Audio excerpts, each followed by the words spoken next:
Good morning. Welcome to our Municipal Council agenda for Tuesday, April 5th, 2022. I'd like to call this meeting to order and ask if there's any declaration of interest. Seeing none, I'm going to move along in our agenda to our land acknowledgement statement. The town of East Gwillimbury recognizes and acknowledges the lands originally used and occupied by the first peoples of Williams Tree First Nation and other Indigenous peoples, and we would like to thank them for sharing this land. We also acknowledge the Chippewas of Georgina Island First Nation as our closest First Nation community and recognize the unique relationship the Chippewas have with the lands and waters of this territory. They are the water protectors and environmental stewards of these lands.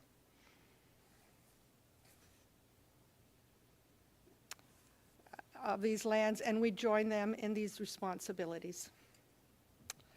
I have some community announcements. I'm really pleased to be attending today's council meeting in person from our council chambers along with my council members. We are conducting a hybrid meeting today. 4 of us are in person with 3 joining us virtually.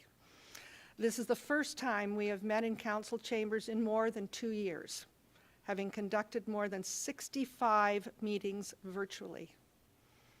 While we continue to meet and we are very effective and productive in moving town business forward, it is truly refreshing to be here in person today, giving us some encouragement that we will continue to move forward in person meetings with our residents in the audience. I want to thank our amazing staff for continuing to respond to the COVID health and safety recommendations and implementing appropriate systems to accommodate this hybrid meeting. We're now into April, and the April attribute is respect. I will treat myself and others with consideration, high regard, and dignity. And a quote from R.G. Rich, respect is a two-way street. If you want it, you've got to give it. At this time, I would ask if any members of council have any updates. I'm not seeing any at this time, so we'll move along to our item E, and we do have a deputation today. Our deputant is a Layton Principal Evans Planning, making a deputation to council regarding items G.1 March 22, 2022 council minutes, specifically resolution number C 2022-104. Is our deputant with us this morning? Through you, Madam Mayor, the deputant is on the call and joining us virtually this morning. Adam, can you confirm if you are able to hear us, and I will provide the presentation onto the screen. Good morning, Mayor, members of council. Thank you for having me. Good morning. Good to have you with us today. Thank you. As was noted on the agenda, the intent of my presentation, again, is to follow up on the Sharon Corners proposal for phase 2. We wanted to provide, I guess, a bit of an update presentation. There was a couple of comments or questions provided at the last council meeting, which were not able to be answered. So we wanted to be able to provide a little more detail to council so that when the item does come back, have all the details that are necessary, as well as also to advise of some changes that we are contemplating implementing in response to some of the comments that were made. So if I could have the next slide, please. There was some discussion about parkland and access to same for the proposal. So we felt it was important to, I guess, establish the context. Now, as per the official plan, the policy does require that there be parkland within 800 meters of all development. We've shown the 800 meters on the in the blue circle from the subject property, and there are several parks within the immediate proximity, including Ladder Park, which is a little small to see at this scale, Children of Peace Park, but then also several additional parks that are just outside the 800-meter radius. I could have the next slide. This zooms in on the comprehensive master plan, which I'm sure you're familiar with, and does show the proximity of Ladder Park to the subject property. And in speaking of the changes that we were contemplating, we did hear clearly that there was some concern with the need for more amenity space on site. And so what we're looking to implement is an expansion to the amenity space that was previously contemplated by enlarging it from about 1,410 square feet to over 2,400, which represents a 41% increase. And this would, of course, be in addition to the public parkland, the trail network, the open space system, and the exclusive amenity spaces that are present on the site already. We could have the next slide. I think that this shows it a little more in detail. This is the open space and pedestrian connections plan that we had previously prepared. And what this shows is both the regional trail system, which goes through open space and we are providing a connection to. It does provide direct connection to Ladder Park, the multi-use path that is being constructed, the new sidewalks that are being constructed, the upgrades to the Mount Albert and Leslie intersection, which have been undertaken, will be undertaken, as well as the open space system on the subject property. Again, we are providing the larger parkettes south of block 9. But also there seem to be, I guess it should not be ignored that the retirement building itself also has within its own property dedicated and exclusive outdoor amenity space for the residents therein, which is highlighted in sort of the brightish green-blue color, which is distinct from the parkette and trail system. So the retirement home would have its own amenity space. I believe it includes a dog run, passive and active seating areas, that sort of thing, as well as internal amenity space, which would be exclusive from the spaces for the phase 2 lands, the townhouse lands.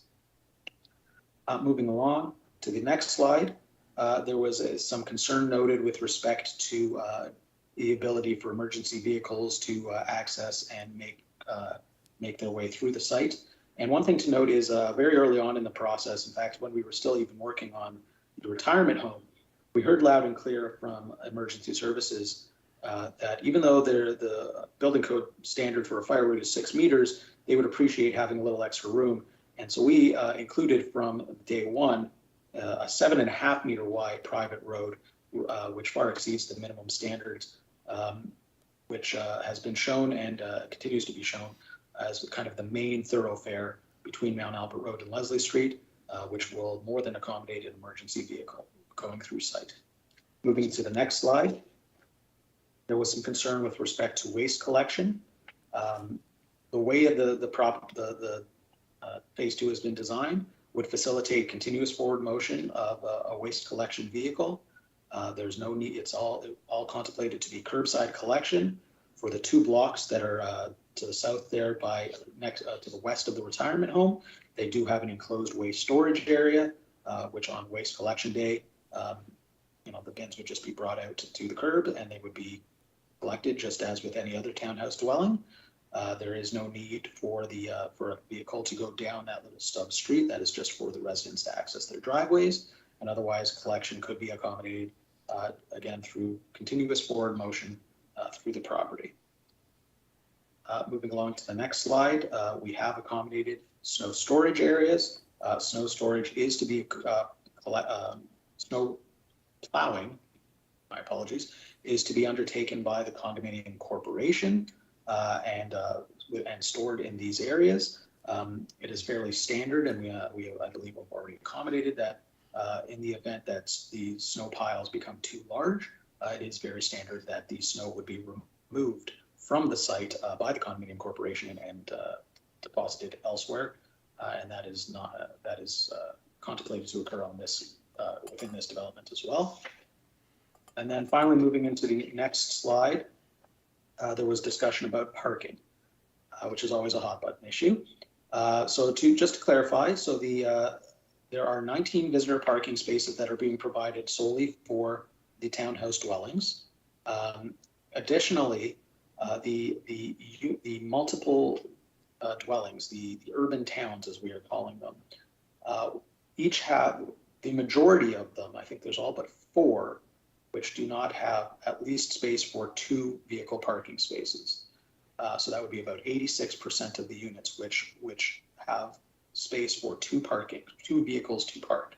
There's only those 4 units that I've highlighted in the blue, which would not have space for 2 vehicles and thus would only have 1 parking space. All the others have two parking spaces in tandem. And if you'll recall from the floor plans, which I showed in the last meeting, which I can show again, those garage spaces are directly connected internally to the units. There's a direct entrance from the garage, which again leads into the to the shared elevator or to the staircase and the ground floor for each unit. I did include the building elevations from the last presentation. If council cares to see them again, there's been no changes there. And similarly, I can also pull up the floor plans for the urban towns if there's any more questions about that. But I think perhaps the best slide to leave it on would be slide 4, which is the open space and pedestrian connections slide. And I guess I will just summarize by saying we feel, we've heard the comments from council. We are implementing some changes to expand the open space. But otherwise, I'm happy to answer any questions or address any concerns that council may have. Thank you, Mr. Layton. Are there questions from members of council?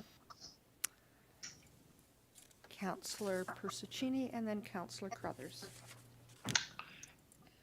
Just curious, is there any way that you could put, or do you already have a garden area where people can do some garden if they choose to do that, like in that area, like 20 by 20 or 30 by 30, the seniors can go out there and do some gardening, just sort of something's activity for them to do.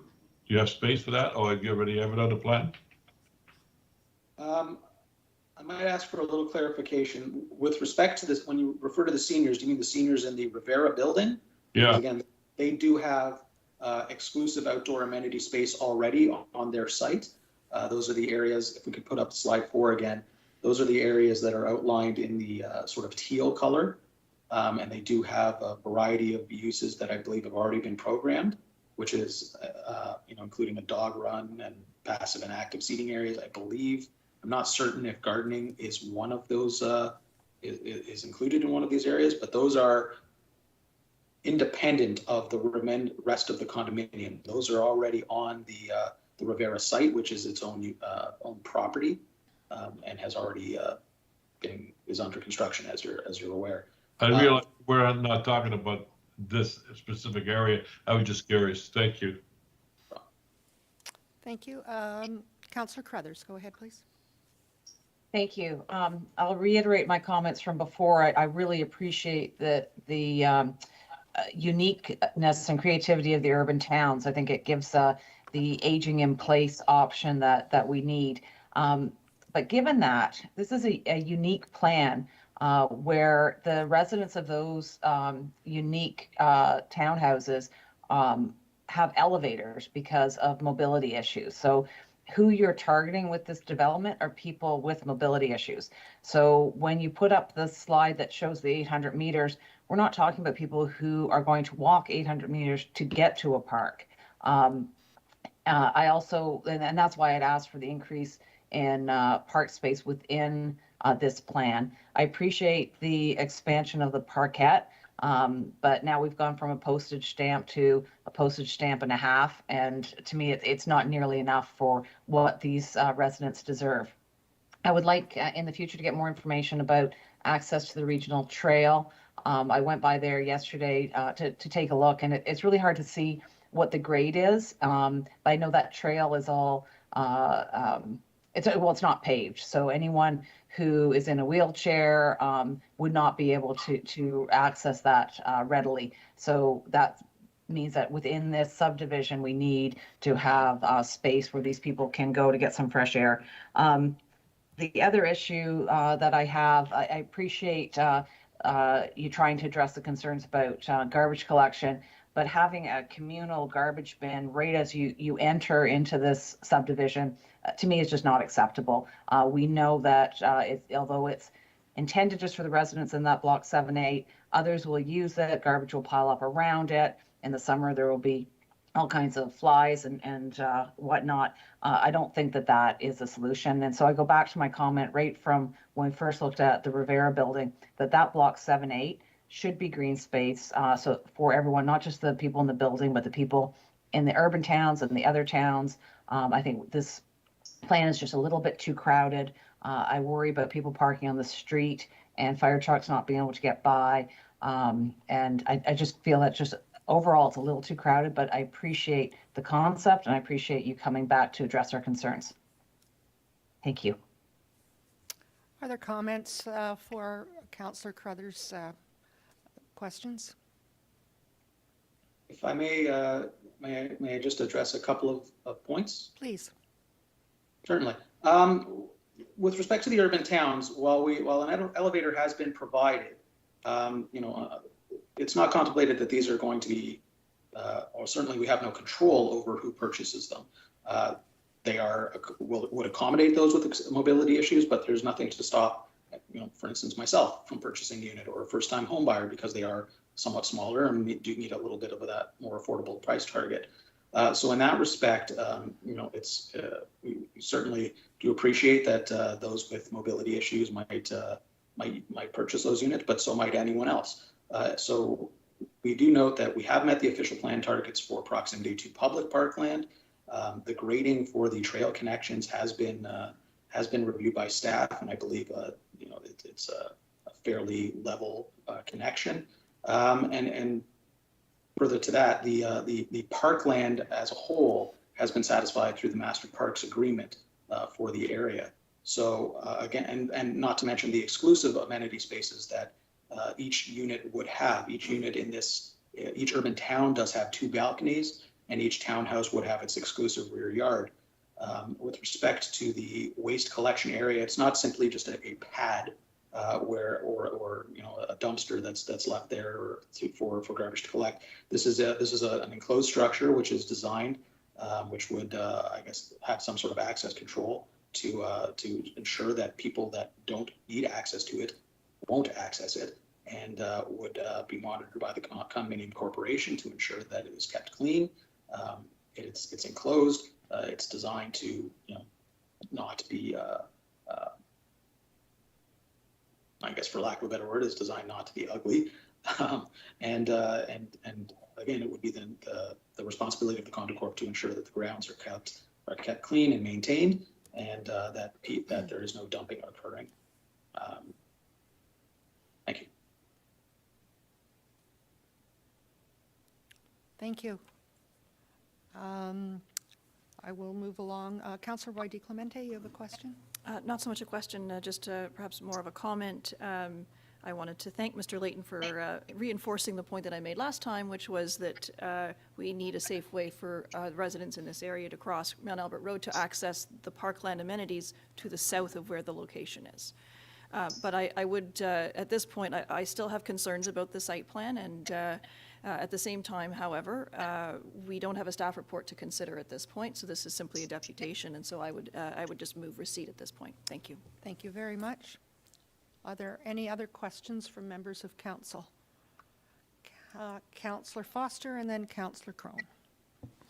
Thank you, Madam Mayor, and I'd like to echo some of the comments by Councillor Crothers and Councillor Roy DiClemente. I too have some questions about this site plan, but at this point, I don't think I want to kind of get down into the weeds in this forum, so I will take up some information with staff and we'll take it from there. Thank you. Thank you very much. Councillor Crone, go ahead, please.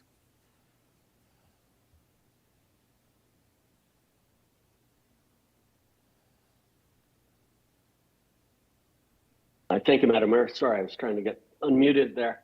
I appreciate the presentation, and I guess my comment would be directed to staff, just as I know the staff report will be forthcoming. I would just ask that we include in that that we take some steps and measures to prevent any misunderstandings in the future that we have with regards to condo arrangements where there is in the sales office that it is fully explained to the prospective buyer what the services are that the town will be providing and what the condominium corporation will be providing, so that there is no misunderstanding going forward. I know we're dealing with a bit of that now, and we're trying to sort through that. I just want to make sure that I remind staff that we stay on top of that so that we don't have to, once the developer's gone, we're left holding the bag and we have to explain things and, tidy things up. So just a comment to staff that we take every precaution that we can avoid any misunderstandings in the future. Thank you, Madam Mayor. Thank you.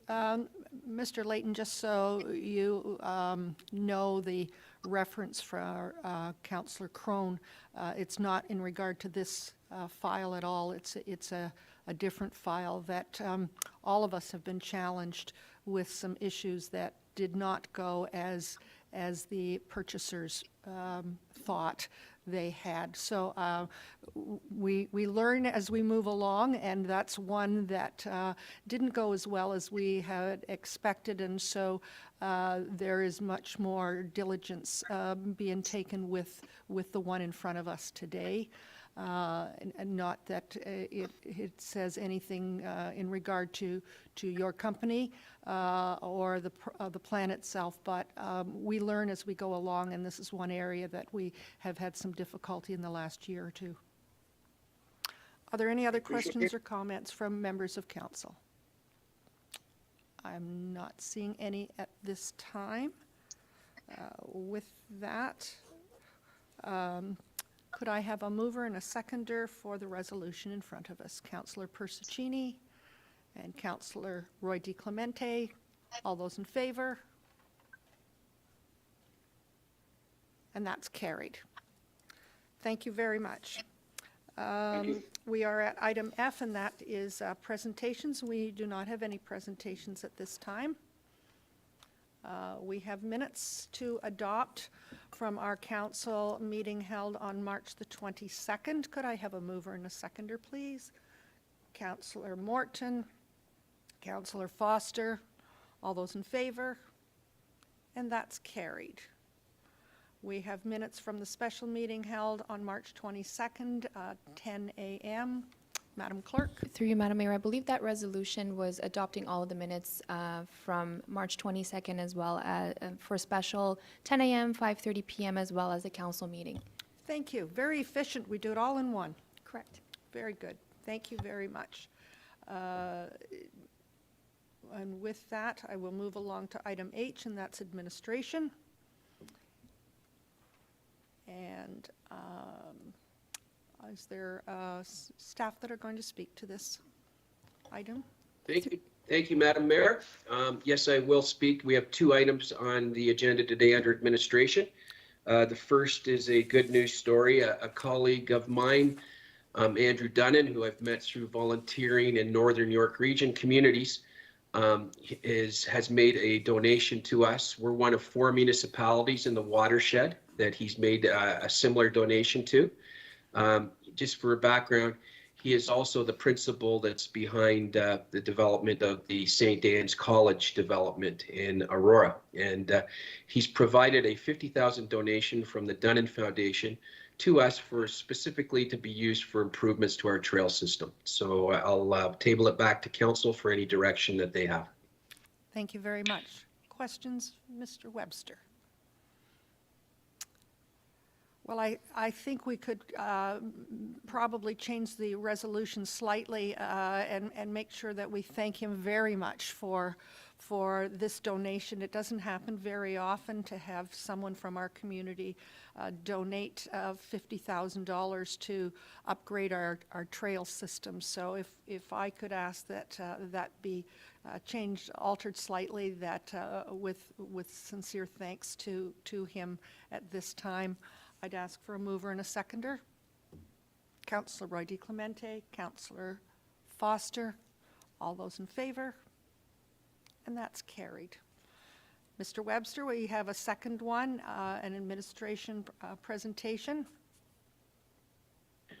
We do, Madam Mayor, and I hope that Monica Mahachek has joined us today, our library CEO. And we regret to say that she's actually leaving our leadership team and moving on, and that's great news for Monica. Just a little bit of her background. She joined East Gwillimbury in 2015.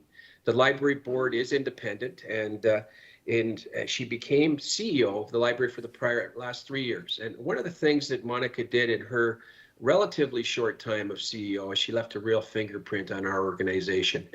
She built a real bridge between the board and its administration with our town administration, and became a active participant in our leadership discussions with regards to strategic planning and other strategic initiatives. And as we very well know, with our planned development of our Healthy Active Living Plaza, a library is a very key component of that, and a large and central part of that.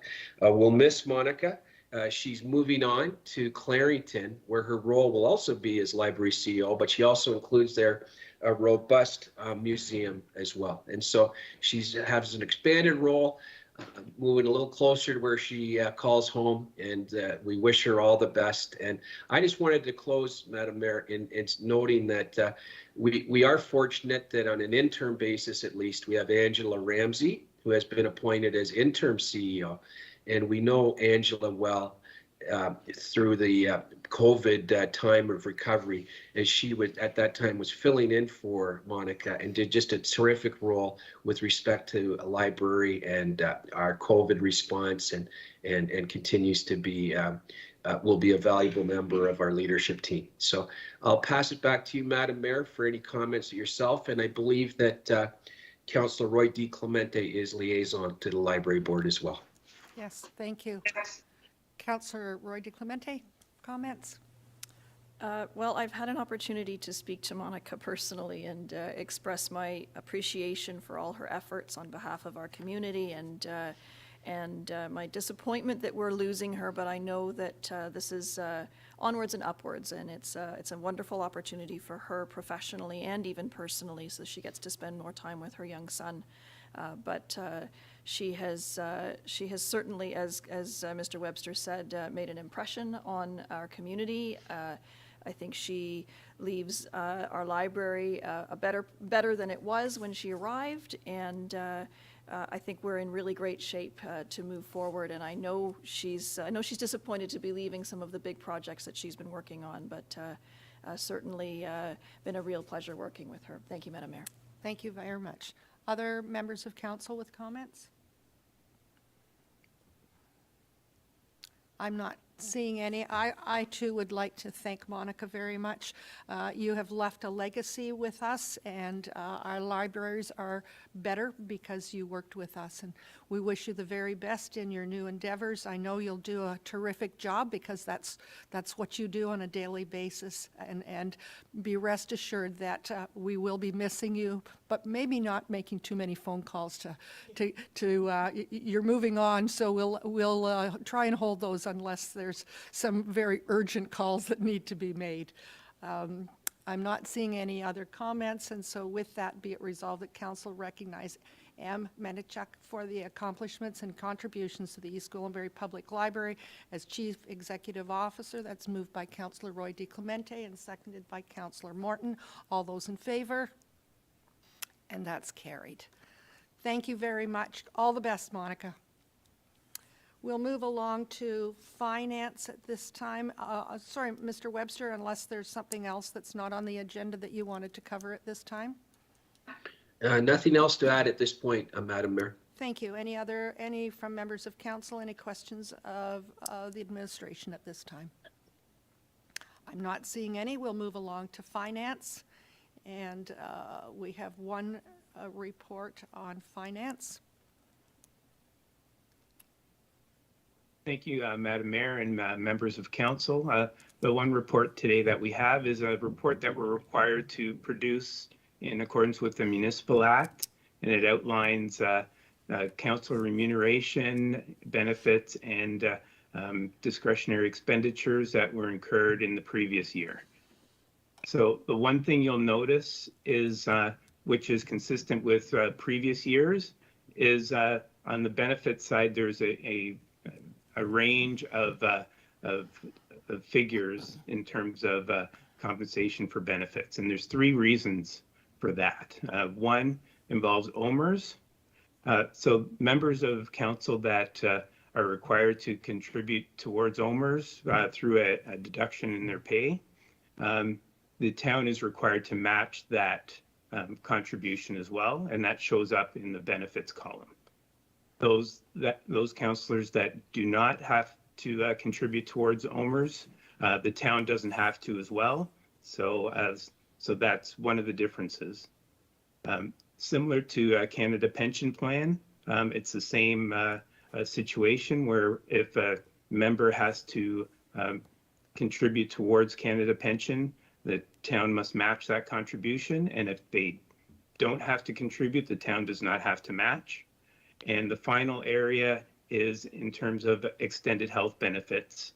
The level of benefits varies amongst the councillors. So, for example, family benefits versus single coverage. And those are the three basic reasons for the variance in the benefits side. So with that, I'm happy to answer any questions. Thank you very much. Questions? I'm not seeing any at this time. Could I have a mover and a seconder, please? Councillor Persicini, Councillor Crone, all those in favor? And that's carried. Thank you very much. Are there any other items in finance at this time? None, Your Honor. Thank you very much. We'll move along to development services. And I'm just looking to see. Yes, good morning, Madam Mayor, members of council. The first item we have is an update to the snowmobile bylaw. And we have Jennifer Nichols from Bylaw here to answer any questions related to that snowmobile bylaw update. Thank you very much. Questions? I'm not seeing any at this time. Could I have a mover and a seconder, please? Councillor Roy DeClemente and Councillor Crone. Councillor Crone, did you have your hand up for a question or to move the report? To move it. Okay. Thank you very much. To move, yes, correct. Sorry. Thank you. All those in favor? And that's carried.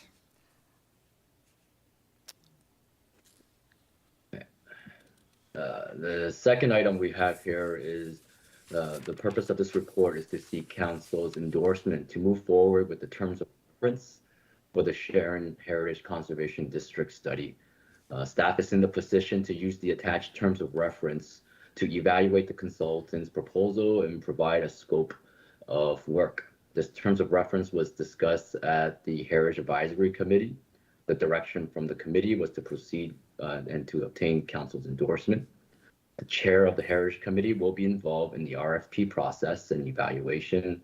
And the study was considered as part of the 2022 budget, and the review will take approximately 1 year. And after the consultant has been selected, staff will update council with the necessary next steps. I'm here happy to answer any questions on this item. Thank you very much. Questions? Councillor Roy DeClemente, go ahead, please. Thank you, Madam Mayor. Through you to Mr. Cook. Your report notes that one of the tools in Council's tool chest is to pass a bylaw that only applies for a 1-year period. So is it your proposal or suggestion that we would wait to pass that bylaw until a consultant has been selected and the contract has been awarded? Through you, Madam Mayor, that's correct. Yeah, we typically what you would do is to award the contract, let the consultant do at least these boundaries of the study to be more precise, and then utilize that time established by the Heritage Act for that 1 year free, so that to prevent any unnecessary demolition while we do the study. So we want to stretch that 1 year as far as we can, because there's no extension for that 1 year.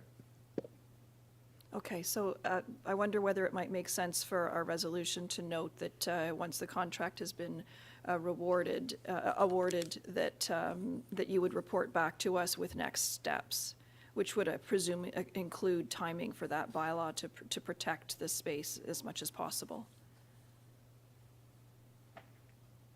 Yes, through you, Madam Mayor, we can certainly put that as part of the recommendation, but that's definitely understanding that the next step will be reporting back to council once the contract has been awarded. Thank you, Madam Mayor. Thank you. Other questions, comments? Councillor Foster, go ahead. Thank you, Madam Mayor, and obviously this is the first time that I've been involved or subjected to a heritage district type of situation in the terms of reference, and I have to commend staff from the Heritage Advisory Committee and myself that there was not one question that I came up with through that report. And again, the Heritage Advisory Committee has been very engaged in this so far, and certainly look forward to working our way through this going forward. Thank you. Thank you very much. Will you be moving that, Councillor? Thank you very much. And a seconder, Councillor Roy DeClemente. I'm not seeing any other questions. Be it resolved that Development Services Planning Branch report. Oh, Through you, Madam Madam Clerk. Mayor, I do have an updated resolution pursuant to Councillor Roy DeClemente's addition. Would you like me to put that on the screen? Yes, please.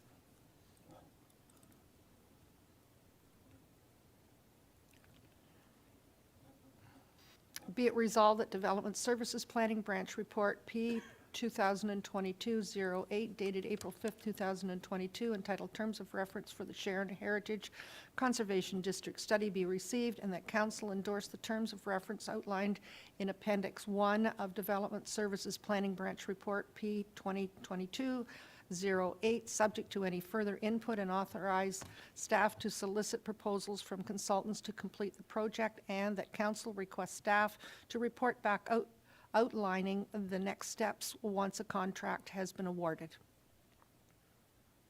Any questions on that? All those in favor? And that's carried. Mr. Cook, we have another report from you.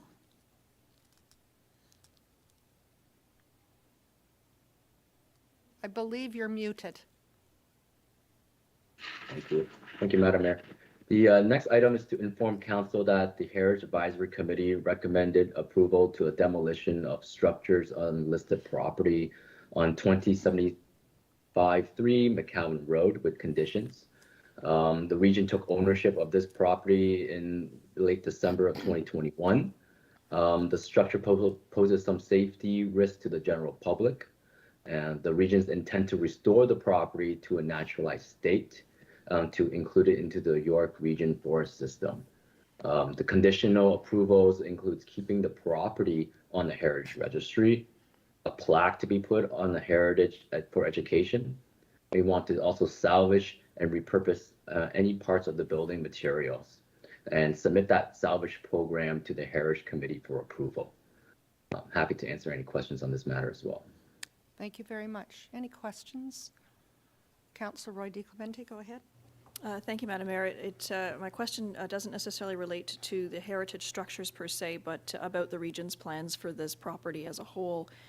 I'm assuming that it's not subject to site plan control as far as their process. And the reason I ask that is I've had engagement with a couple of constituents who were wanting to ensure that the parking lot, if there is one being constructed, is large enough to accommodate horse trailers. There's been some challenges in some of our York Region Forest properties in being able to accommodate all users, including those on four legs. And so I didn't know where we would be able to insert that feedback for the region, given that this is their property. So through you, Madam Mayor, I wasn't sure where the process to address that would be, but I thought I would raise it here since it's the first time this has been before us. Thank you very much. I have also spoken with the region regarding this property. I feel it's a year since the region took it over, and we have a community that's within that area that are very interested in what's going on with their neighboring property. So I would just like to add another point to this resolution, that the owner conduct a public information center, a PIC, to provide information and celebrate the renaturalization of the regional forest system, with the hopes that we are able to attend some kind of a public meeting, we certainly will provide facilities within East Gwillimbury for such a meeting, and ask the region that they also speak with our residents regarding their thoughts and ideas about the facility as well. So I will just ask that be added to the resolution. With that, Councillor Crone, go ahead, please. You have a question? Yeah, just a comment. Thank you, Madam Mayor. Both you and Councillor Roy DiClemente have expressed the very concerns that I have and that I've heard from residents in that ward. So I would appreciate having a public information meeting so people can chime in on what the region's plans are for this. I think it's well noted. Happy to move or second that motion. Thank you. We'll have you move that then. I hear that. I think it's really important that the community get involved with it. It is in their area. People come and go through trails, et cetera, but it's those that live right next to it that have a better understanding of the use of the facility, and I think it would be most appropriate to have those folks be able to share their ideas and comments with the region as well. I'm not seeing, Councillor Foster, did you have a question? Just a comment, Madam Mayor, and maybe some further information. I did attend the site visit with the Heritage Advisory Committee, and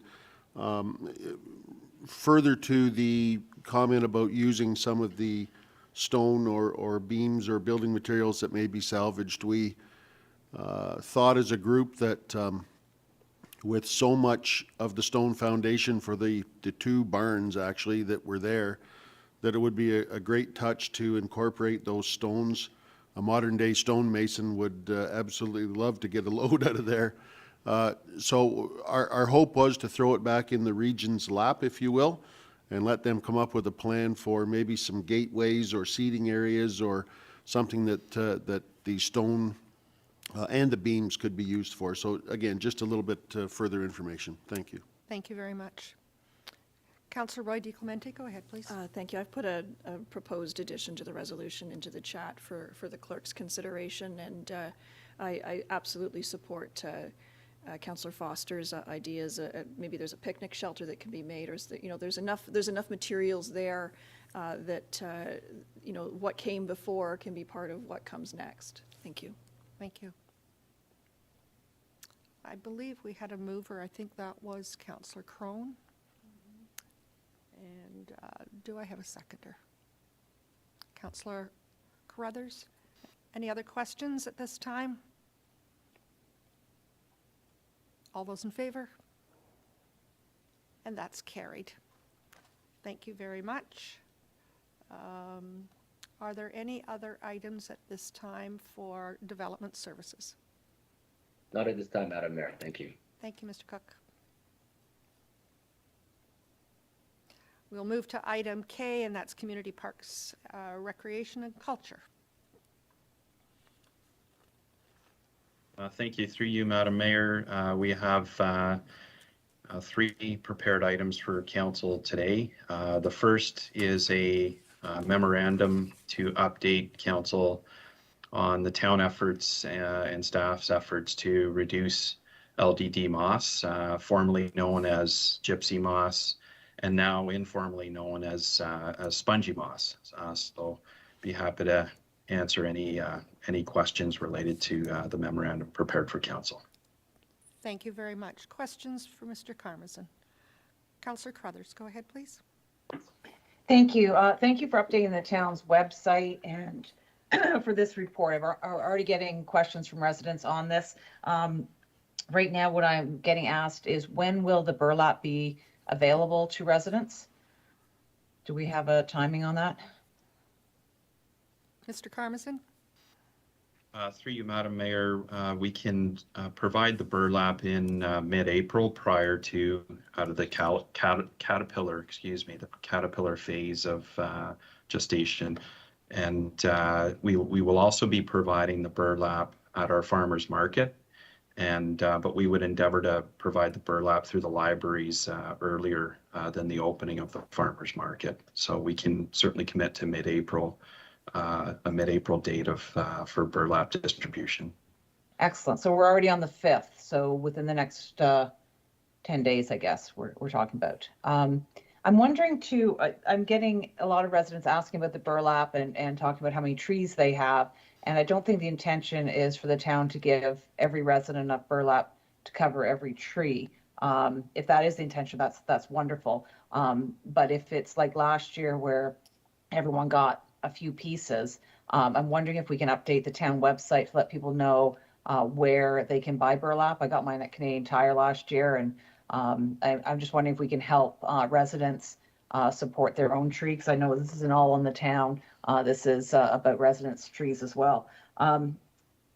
So that's one question. And my other question is about private spraying. So I know that the town doesn't support spraying unless it's a specific heritage tree or mature tree, but residents last year were spraying their own trees, having companies come in, and there was a lot of confusion about what spray is allowed, what isn't, whether there has to be notification of the neighbors. And I'm wondering if you can provide any information on that to help answer residents' questions about what happens when they want to spray their own trees, or what happens when their neighbors are spraying.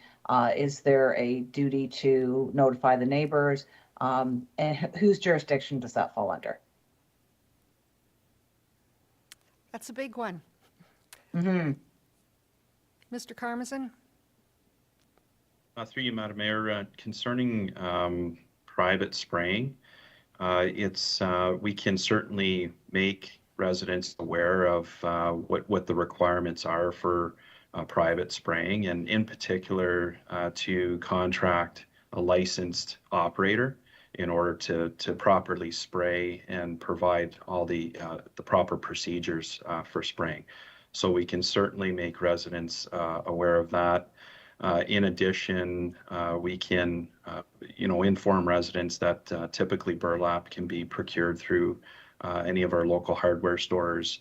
And there are also online resources as well to have burlap delivered to personal residents. So we would endeavor to, update our residents through our website and any messaging to that effect.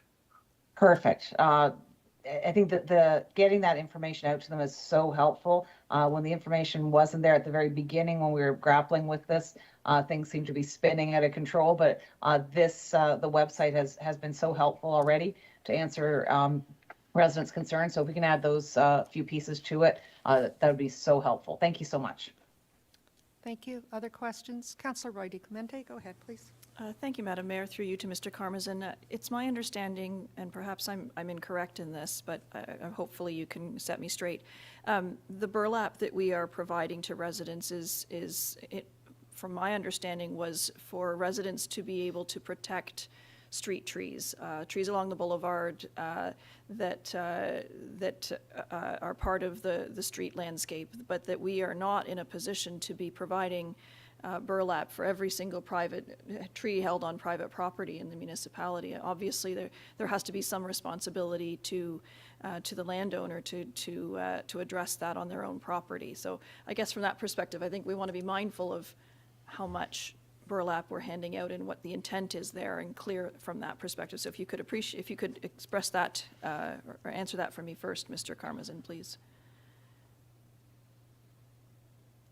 Through you, Madam Mayor, we are providing the burlap to residents. We are not monitoring how that burlap is used, whether it's on a private property or on a street tree. I think it would be a challenging undertaking to be able to monitor how the residents are utilizing the burlap. However, there would certainly be a benefit if a property owner were to choose to wrap a street tree. We wrap in certain areas that are harder hit or have more risk involved with regards to our own street trees. But I cannot confidently commit to monitoring how the burlap is being used.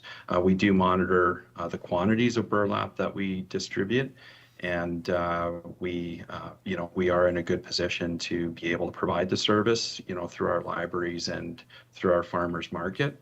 And from our perspective, any tree that's wrapped is a good indicator that residents are trying to prevent the moths. Thank you very much. That's helpful. For me, I think the messaging at this point in time is really, let's get rid of the egg masses so that we don't have to deal with caterpillars. And that's been my messaging to residents who've been asking is, well, if you scrape the egg masses off, then you don't have to deal with the caterpillars altogether, and the burlap isn't needed. So thank you very much for being front and center and ahead of this, Mr. Karmazin. Are there other questions, comments? Councillor Crone, go ahead, please.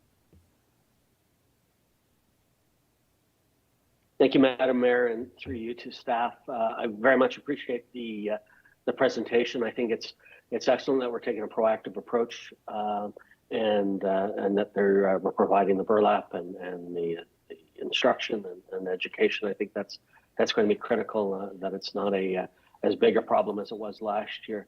I just had one question, and it's maybe Mr. Karmazin, you could. State for the public. Last year I heard some comments on Facebook and the internet, and knowing that things can be misrepresented on Facebook and the internet, that some people were critical of the town that we didn't spray. The town did not spray for these caterpillars. Beyond what I would assume that it would be a cost prohibitive procedure. Some people were insisting that other municipalities were doing that. I don't know if there's any truth to that or not. Perhaps you can let us know. But what would you say to residents that are critical of the town for not spraying, and why we wouldn't do that, and any comments on that issue? Thank you, Madam Mayor. Mr. Karmazin?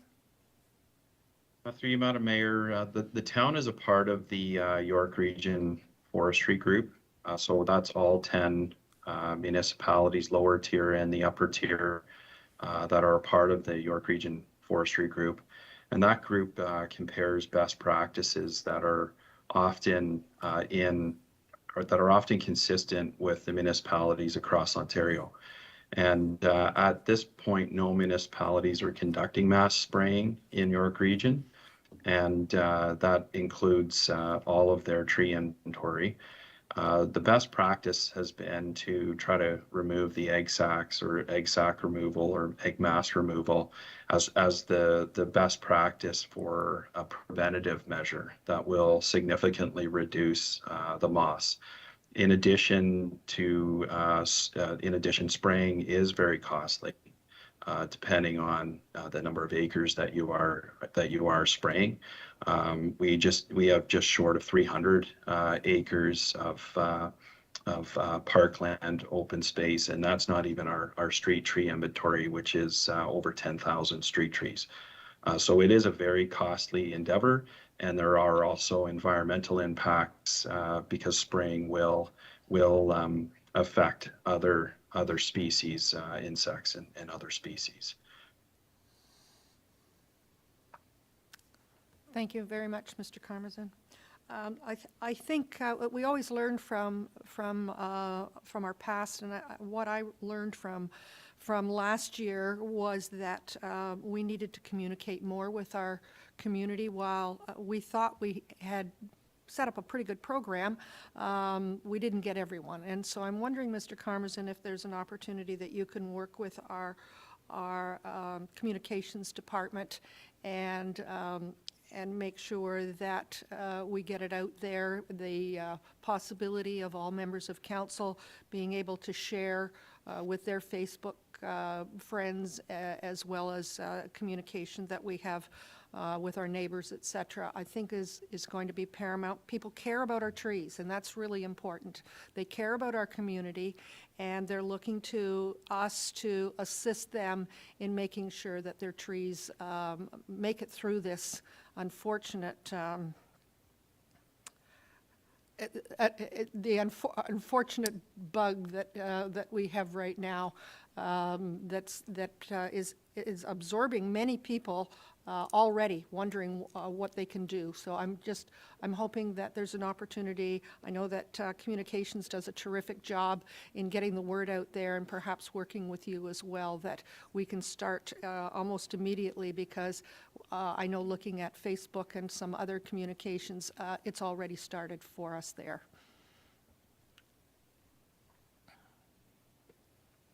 Councillor Crothers, just a moment. Sorry. Yes, go ahead. Go ahead, Mr. Karmazin.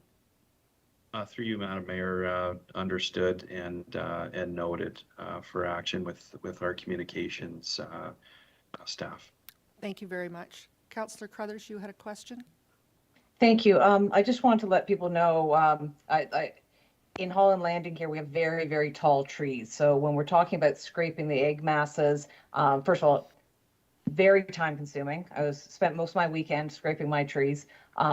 But once you get beyond a certain height, it's impossible to scrape all the egg masses. So that's where the burlap becomes important. I just wanted to address Councillor Roy Clemente's question that it's impossible to scrape all the egg masses. No matter how much time you put into it, there's quite a number that are out of reach. So that's why residents are now asking about it. As we're out scraping, we're looking up the tree and going, what are we going to do about that? So people are asking about spraying, people are asking about burlap. So they do have to go hand in hand. Neither one is enough on its own. I think the frustration comes from the amount of time it takes. I mean, my whole last summer, I felt like I was cleaning my burlap, caterpillars off my burlap, and the spring is taken up with scraping the eggs. So people are looking for that easy solution of, can't we just spray it and have it all go away? So I think we need to really reinforce that message that what the spray does to the environment, and has to be used very strategically, and that's not something that we want to do widespread because of the damage it would do to the environment. But Holland Landing is blessed with so many big, beautiful trees, and I think that's why residents are panicking, worried about what will happen to this beautiful asset that we have. So I want to just thank staff for all their support last year. Once we figured out the size of the problem, staff were on top of it, and I appreciate that so much. And I think we're ahead of the curve this year, but I don't think it's going to be pleasant for the residents that were hard hit last year, going through it again this year. And we really appreciate all the cleaning of the streets, as well as all the proactive stuff. Thank you. Thank you very much. Could I have a mover and a seconder for this motion, please? Councillor Crothers, Councillor Foster, all those in favor? And that's carried. Thank you very much. Item number 2 is a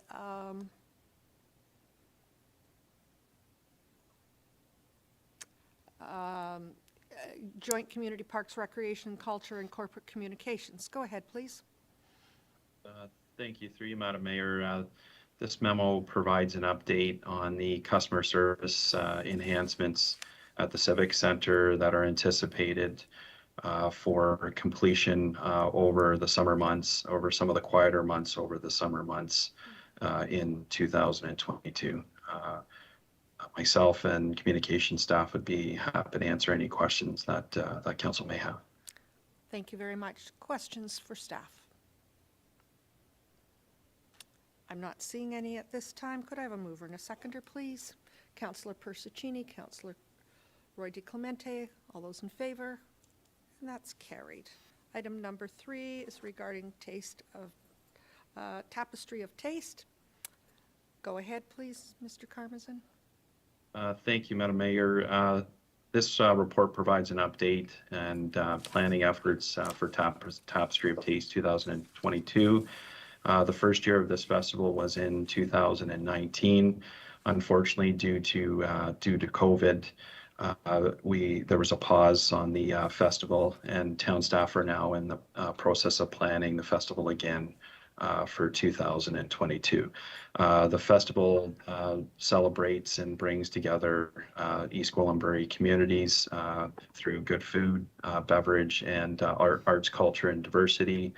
And we'd be happy to answer any questions related to the report. Thank you, Mr. Karmazin. I think we're going to be busy with our special events. I think people are ready to get out and do things, see their neighbors, and enjoy themselves on many of our parks and community areas, and I think it's going to be a very busy summer for our special events staff. Are there any questions for Mr. Karmazin regarding this report? Councillor Roy DiClemente, go ahead, please. No questions, just a comment, Madam Mayor, to let Council know that our Arts and Culture Advisory Committee are also pretty stoked about this event, because it also means that they're going to be able to hold their first in-person art show since their inception. So they're pretty excited about that. Thank you. Wonderful. Sounds like it's going to be a great event. Councillor Morton, could I have you move this, please? Thank you. And a seconder, Councillor Crone. All those in favor? And that's carried. Are there any other items, Mr. Karmazin, we should be looking at today? Through you, Madam Mayor, nothing further at this time. Thank you. Thank you very much. We'll move along to Emergency and Community Safety Services. And I'll see where the chief is today. Good morning, Madam Mayor. It's the Deputy Fire Chief here. The chief is away today, so I'm going to sit in his place. Mr. Jago, good to see you. Good morning. Good morning. Go ahead. Yeah. Okay, we have one memo in front of you today, and I just want to recognize that I have Maureen McCauley with me today. Maureen's been involved in this project thus far, so if there's any questions after, Maureen's going to assist me with the answers in the absence of the chief. So the memo in front of you is a memo from the town of Georgina and East Gwillimbury and Joint Fire Service Assessments, investigating some opportunities for modernization and efficiencies. And this is in response to the grant that was awarded in January for just over $356,000. The project's going to look at efficiencies and modernization opportunities related to the Office of the Fire Marshal's 3 lines of defense, which are public education, enforcement, and emergency response. The project is looking to get kind of 3 main areas of scope, and that's looking if it's a consolidated composite fire department, or is it going to be a modernized standalone individual departments for each municipality, or is there some form of shared services that can be achieved? Additionally to that, the project's going to look at both the fire master plans to address the current growth with the growth projections. There's a schedule. You can see that at the bottom of the memo, but if there's any questions, I'd be happy to take those now. Thank you very much. Questions? Councillor Foster, go ahead, please. Thank you, Madam Mayor. And I'm just looking at the project schedule. You have stakeholder engagement to be taking place May and June of 2022. I'm just wondering how that's going to be done. That's going to be a lot of traveling around to fire stations and trying to get both career and paid on call staff and your unions all on board with what's going on. Is that how you got that planned? I'm just wondering. Well, thank you for the question, and through you, Madam Mayor. I'm not sure. I think this is part of the consultant that is currently in the selection process to identify who that is. That's within their plan. Perhaps Maureen might have more details on how that will be conducted, but I don't have that specific information today. I see Mr. Webster has his hand up. Maybe he has information for us. Thank you, Madam Mayor, and it's always great to see Maureen McCauley, who's helped EG out for many, many years in many different endeavors. And Maureen, just for those that also know, one of her first assignments as when she left the municipal world of engineering and became a consultant was to look at the Central York model. And that's been a very big success for both Newmarket and Aurora. To answer the specific question, stakeholders, Councillor Foster, you've nailed one of the key groups is going to be our employee team, both full-time, paid on call, and other elements as well. I think those will actually be the easier ones. Those ones we know where the folks are, and we can get the inputs from them. The other stakeholders, largely also the public, we have 2 significant events planned and keeping our fingers crossed on a positive COVID recovery. I will point to council, I believe it's on May 14th, Saturday, we're having our operations center opening to the public. And we also want to use that event, if it does move forward in a positive manner, to profile some of our key outreach projects, our official plan, and this would be another one. We want to profile our Healthy Active Living Plaza. And so we want to really, it's a good opportunity to engage the public. And as well, in early June, we're planning, again, hopefully COVID positive recovery, a community open house at our Civic Center. We're planning on hopefully coinciding that with a farmers market day. And in the past, we've had 300 to 500 people tour our building and get an opportunity to see some of the more interesting projects. And these would be, again, this project would be one that we profile for input at that. With respect to other stakeholders, if Maureen has anything else to offer at this point, I would reach out to her. Madam Mayor, through you, excellent opportunities that the CIO has outlined. I've just made note of those. We will absolutely incorporate opportunities such as that into the program. Deputy Chief Jago was entirely correct. This is a requirement with the consulting firm that we're currently negotiating a contract with, whereby they will provide the fulsome engagement plan that will be implemented.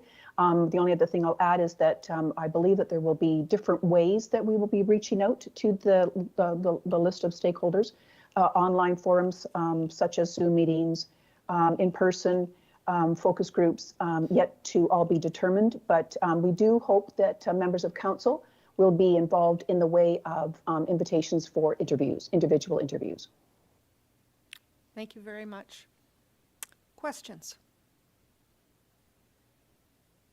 I'm not seeing any at this time. Councillor Foster, would you move this, please? Thank you. And do I have a seconder? Councillor Persicini, all those in favor? And that's carried. Are there any other items under Emergency and Community Safety Services? No, Madam Mayor, nothing more at this time. Thank you very much. We'll move along to item M, and that's Corporate Services. And we have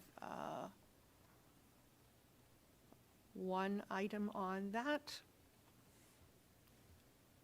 Thank you, Madam Mayor. We have one prepared item on the agenda, and afterwards I do have one verbal update for you. But with your permission, I'm going to turn it over to our Director of Economic Development and Job Creation, Margot Bejean, to provide just a little bit of additional context in relation to this good news memo before you today.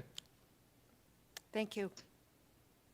Thank you, Mark, and through you, Madam Mayor. I just want to acknowledge that this memo deals with expanding our ongoing partnership with YorkNet. And as Council may be aware, the Mayor has been a longstanding member of that Board of Directors, providing guidance and leadership to that organization. So we're very happy to be able to work with them in this initiative. Essentially, what this memo proposes is an opportunity to make an investment which gives YorkNet some additional working capital that allows them to advance their timelines to connect two of our prominent facilities, pardon me, in Mount Albert. And we know that as a result of the pandemic, there have been significant challenges with regard to supply chains. And so anything we can do to sort of move these facilities to the front of the queue, if you will, to get them connected ensures that our residents and businesses will have services or better services either through public access Wi-Fi or direct connections at the facility. The other advantage is that as they advance this build to the facilities in Mount Albert, they're going to be leaving drops along the way that could be then connected by a private internet service provider to advance residential connections. So there's an added benefit to this. We're looking at using some of the economic development reserve to be able to fund this, and it will be repaid over a 7-year payment schedule. We've worked very closely through the Treasurer, Warren Marshall, and through the folks at YorkNet to identify a payment schedule that would see this offset the service connection fees that we typically pay for our connections to our municipal facility connections through YorkNet. So I think I'm happy to answer any questions, but I think that this presents an opportunity to really advance our broadband connectivity both for these municipal facilities, but also ultimately for our residents and businesses. Thank you very much. Questions of Ms. Beijing? I'm not seeing any. This is such a good news story. I sit on a number of boards, and one of those, many times we don't have the win that we have today with this one, so I'm really pleased to have it in front of us. Questions? Councillor Crone, go ahead, please. Thank you, Madam Mayor. And just I would say through you to my council colleagues, I really hope we can all support this unanimously. I think this is such, as you said, such a good news story. It's going to not only is it going to connect municipal and regional facilities and offer greater reliability and security around that, but it's going to create a spine of a cable, fiber cable through, specific, more partly my ward, where in the rural parts where it is underserviced, and this is going to help the math with, as Ms. Beijing has said, that's going to allow other internet providers to provide service in a very underserviced area. This is going to be a very tangible effort that we can show our residents that we are taking, broadband access seriously, and it's a very tangible result that we can show that we are indeed delivering. So I would encourage all my colleagues to please support this. I think it's a good news story for us, and it's going to help people in the most underserviced areas of our town to get them this very important piece of service that's since the pandemic, it's become even more important for us. So thank you, Ms. Beijing, for a wonderful report and for the creativity around making this happen. I think that needs to be applauded as well. And I know the broadband working group was very integral in this as well. And so I think this deserves our unanimous support. Thank you, Madam Mayor. Thank you. Any other questions or comments? I'm not seeing any. Be it resolved that Joint Corporate Services Information Technology Branch and Finance Report CS 2022-01 dated April 5th, 2022, entitled Proposed Advance Payment to YorkNet be received, and that Council requests staff to execute an agreement with YorkNet to advance facility connection fees in the amount of $405,000 in order to expedite YorkNet's fiber build project to connect the East Gwillimbury Public Library, Ross Family Community Center, and Emergency Services Station 26, and that the mayor and clerk be authorized to execute the agreement subject to review by the town solicitor. Moved by Councillor Crone, seconded by Councillor Morton. All those in favor? And that's carried. Very exciting news. Are there any other corporate services issues at this time to be discussed? Madam Mayor, just one update for your information. I'm delighted to report that our Director of Communications, Customer Service, Equity, Diversity, and Inclusion, Meeta Gandhi, was a prominent speaker at last week's AMCTO conference. She presented on the topic of equity, diversity, and inclusion, and discussed both her personal journey as well as the EG journey. And I can tell you, having watched the session, the participants at the conference were very engaged. There was a lot of dialogue. She was incredibly well received, and I just wanted to commend her and thank her and recognize her for that contribution last week to the AMCTO conference. Thank you very much for sharing that, Mr. Valchik. We know we have a very good employee in Ms. Gandhi, and we congratulate her on being out at organizations like this to share the word and her knowledge that she has as well. So congratulations. Thank you very much. Seeing no other items under corporate services, we'll move along to community infrastructure and environmental services at this time. I have no reports in front of me. Mr. Molinari, That's Good to correct, see Madam you. Mayor, but happy to answer any questions or anything that council may wish. Thank you very much. Any questions for Mr. Molinari? I'm not seeing any at this time. Thank you very much. We'll move along to legal services. We have a new solicitor with us today.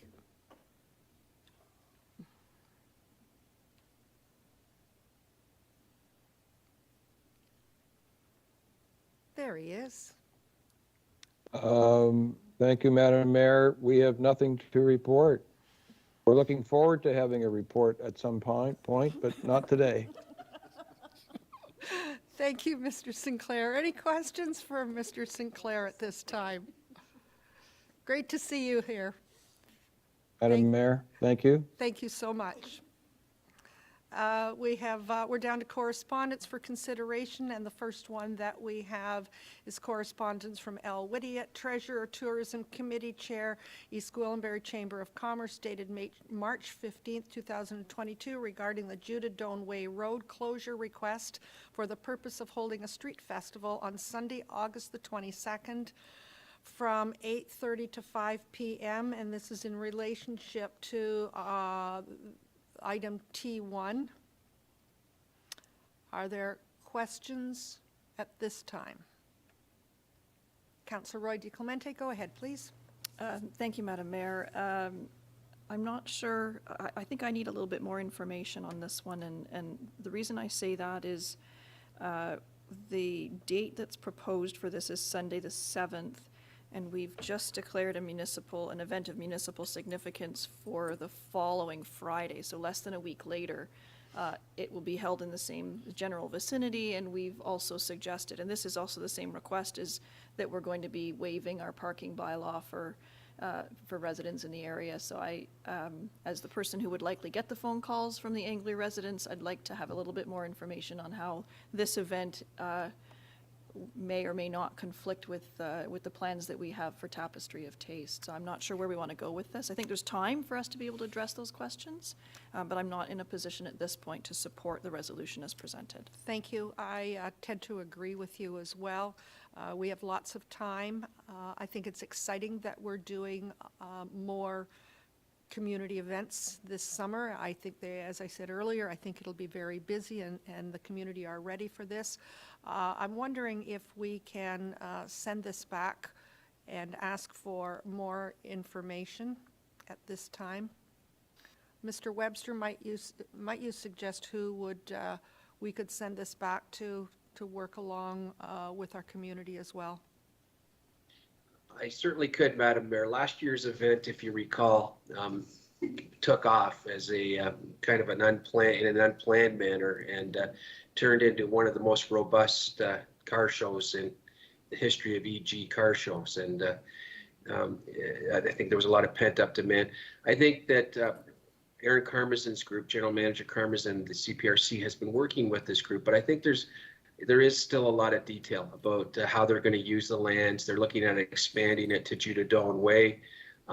It is very close in dates as to the other event dealt with earlier in this. So I think there is a bunch more information, and maybe we could have Ms. Whittiett come back with our staff team and make a more thorough presentation of exactly what this event is going to be entail, and how is it going to be regulated and controlled in a more robust manner than it was last year.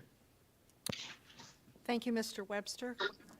I agree with that. I think that working with our staff to come back, not that we want to delay this in any way, but August the 7th is quite some time away, and knowing the pent-up frustration of community members far and wide, whether they're ours or at a distance, I suspect that anything that is done this summer in an outdoor capacity will be very busy. So let's get it right.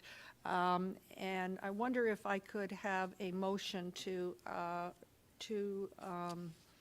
refer this to staff for a further report. Councillor Foster, Councillor Roy DiClemente, all those in favor, and that's carried. I am down to, I am finished all of our items at that point, and I am at the point of moving into a closed meeting at this time. I'd like to proceed into a closed meeting of Municipal Council, personnel matter about an identifiable or identifiable individuals. Municipal Act Section 2392B, Council-appointed committee appointments and resignation updates. And a motion, please, be it resolved that council proceed into a closed meeting of Municipal Council at 11:20 a.m. to deal with the following matters: a personal matter about unidentifiable or identifiable individuals, Municipal Act Section 2392B, Council-appointed committees, appointments and resignation updates. Could I have a mover and a seconder, please? Councillor Morton, Councillor Carruthers, all those in favor?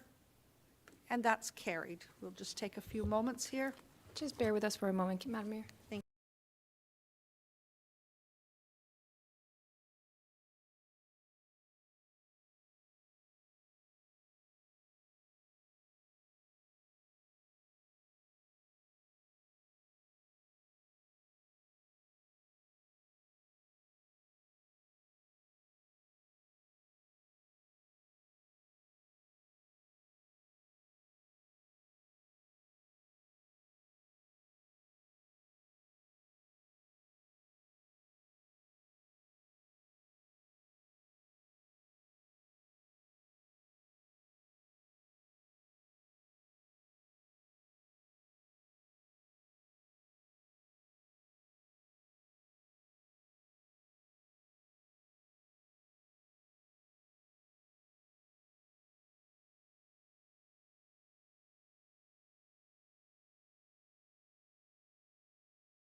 Council, be it resolved that we will rise and report from closed meeting of Municipal Council at 11:30 a.m.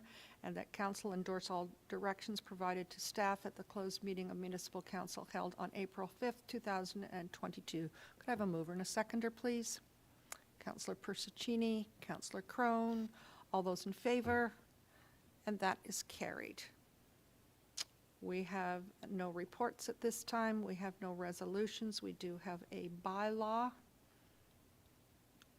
Bylaw 1, 2022-29, being a bylaw to prohibit through traffic of motorized vehicles on Judon Way in... Madam Mayor? Yes? Through you, that bylaw would have to be withdrawn as I believe Council has requested for additional information, so that would be withdrawn from this. And there are, I believe, 4 additional bylaws from Rise and Report in relation to appointments and resignations. Thank you. The 4 bylaws from closed session are regarding our decisions.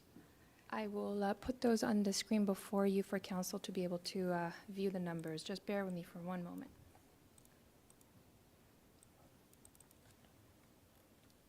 Through you, Madam Mayor, there are 4 bylaws. Bylaw 2022-017, appointing an individual to the Arts and Culture Advisory Committee. 2022-001, removing an individual from Active Transportation and Trails and appointing another individual to the same committee.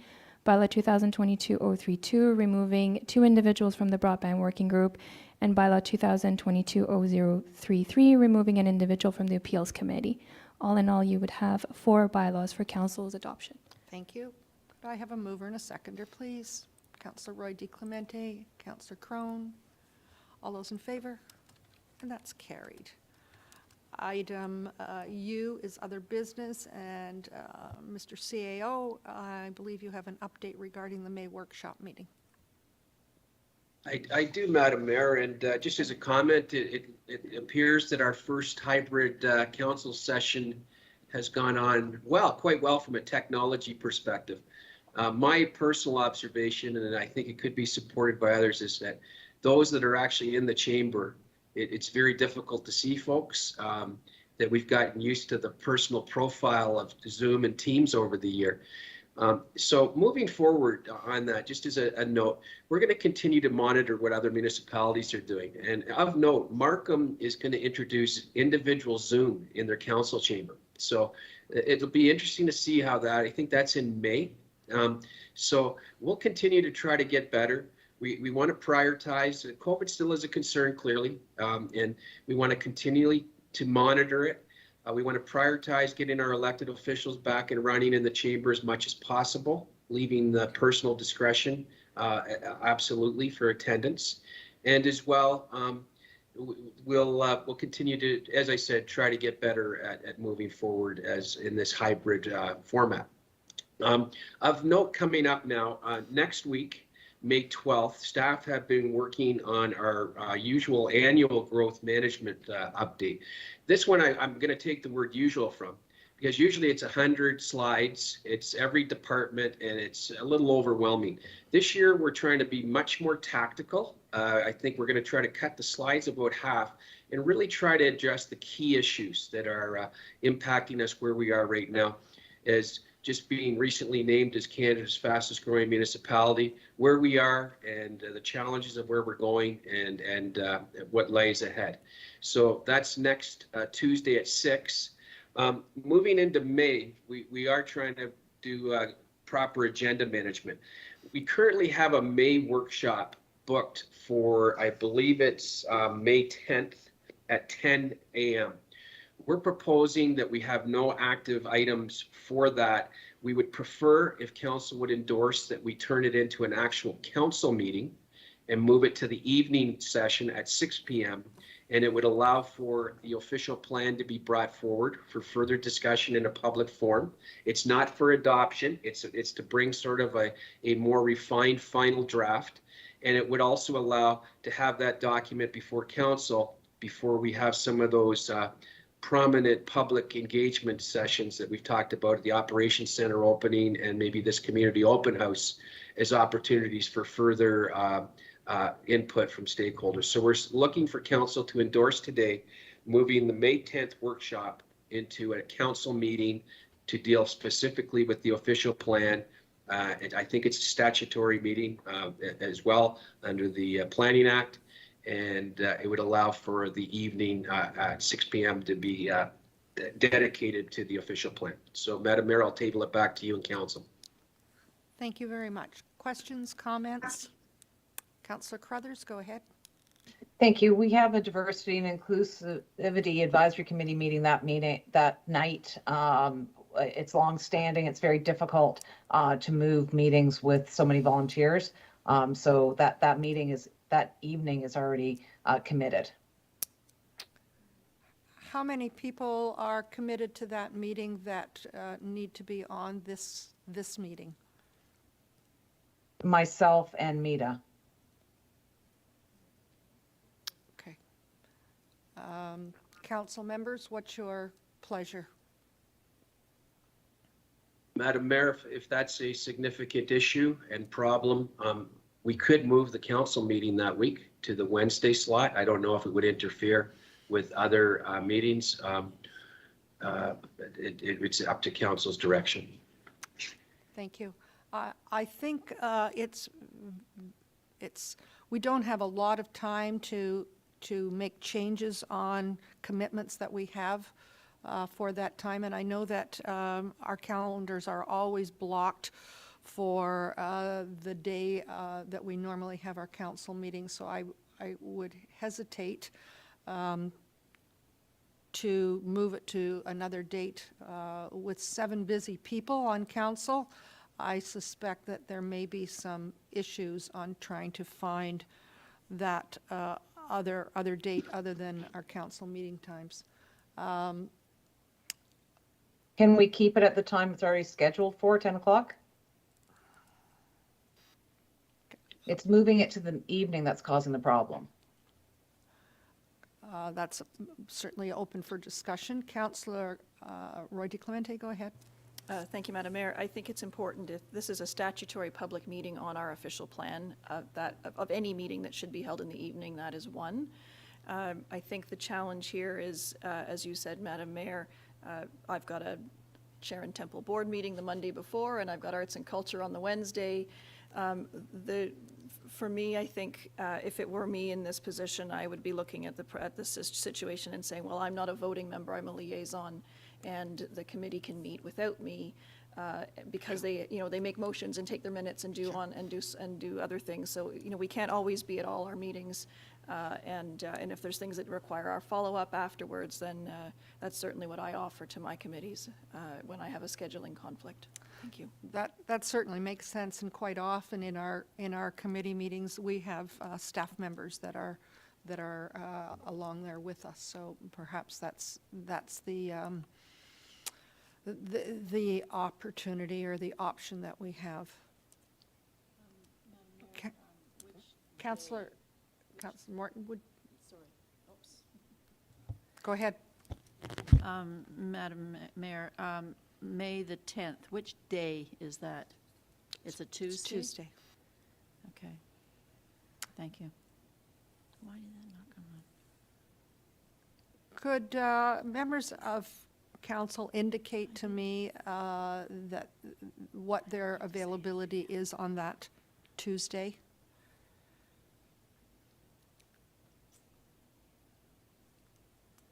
I'm just wondering, Councillor Persicini, are you a yes?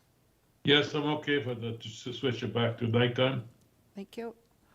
I have a few. Tuesday's fine. I'm getting nods, and so if that's the best that we can do, then unfortunately, members of council keep a pretty heavy calendar, particularly when you're dealing with your community organizations as well. But I'm sure that you have a chair and a vice chair. I guess would be that you probably haven't missed, if we're going to have a conflict, you probably haven't missed one since we started. So I think this is terribly important. So Mr. Webster, I would say that I'm seeing nods and not objections to the Tuesday date.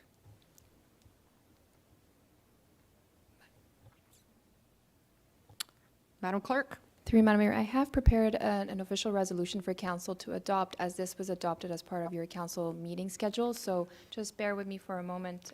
We're just changing the time and the posture of the meeting.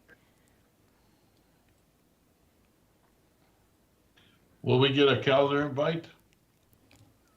Through you, Madam Mayor, that's correct. The clerk's team will follow up with the calendar invite and all the changes subsequent to council's adoption of the motion. Thank you. So be it resolved that the council workshop on May the 10th, 10 a.m. be changed to a special council meeting for statutory, a public meeting for the official plan at 6 p.m. Could I have a mover and a seconder, please? Councillor Persicini, Councillor Morton, all those in favor? And that's carried. Thank you. And we are at our confirming bylaw at this point. Be it resolved that bylaw 2022-030, being a bylaw to confirm the proceedings of council meeting held on April 5th, 2022, be taken as read and acted and signed by the mayor and municipal clerk. Could I have a mover and a seconder, please? Councillor Roy DeClemente, Councillor Crone, all those in favor? That is carried, and an adjournment for our meeting this morning at 11:42. Could I have a mover and a seconder, please? Councillor Foster, Councillor Morton, all those in favor? And that's carried. Thank you very much. I think that we did ourselves proud in having a meeting today with our council chambers opened and also being virtual. Thank you for all your cooperation. Really appreciate it. Have a great day. Thank you. Bye. Have a good day.